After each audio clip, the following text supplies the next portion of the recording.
pour résumer, une expérience client réussie, ce sont 5 conditions. C'est d'abord une vision stratégique parfaitement claire. C'est qui je suis, quel est mon marché, qu'est-ce que je veux faire. 2, c'est une proposition de valeur qui corresponde à des vrais besoins.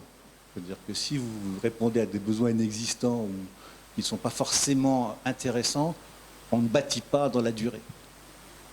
3, je dirais que c'est vraiment de l'engagement collaborateur, une expérience collaborateur qui soit intelligente. 4, c'est évidemment de l'excellence opérationnelle, c'est-à-dire que la capacité à pouvoir concrètement délivrer ce que vous avez promis, et plus globalement de pouvoir mettre en œuvre l'expérience que vous avez imaginée, la proposition de valeur que vous avez imaginée. Puis 5, je dirais, c'est la capacité à la mesurer en permanence. Alors nous, on a 5 indicateurs, il peut y en avoir d'autres, mais une expérience client, ça se mesure en permanence.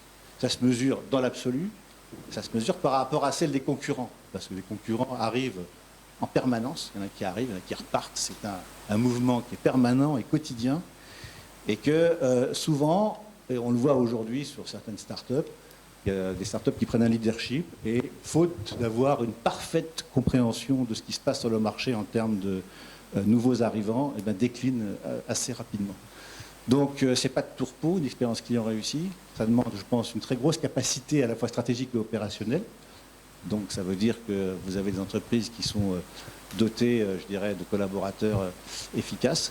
Mais ça en vaut la peine parce que, par exemple, en Chine aujourd'hui, où on considérait que finalement le marché était infini, on s'aperçoit que les meilleures entreprises chinoises aujourd'hui sont celles qui sont en train de réfléchir véritablement en termes d'expérience client et qui commencent à avoir des réflexions qui sont à la fois managériales, éthiques, au sens premier du terme, environnementales, etc.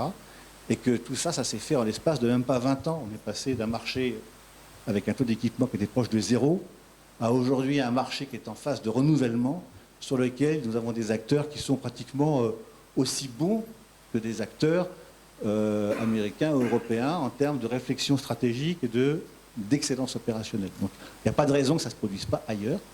Nous, on pense que tous les marchés vont passer dans ce cycle-là et je crois qu'il faut tous s'y préparer. Je vous remercie.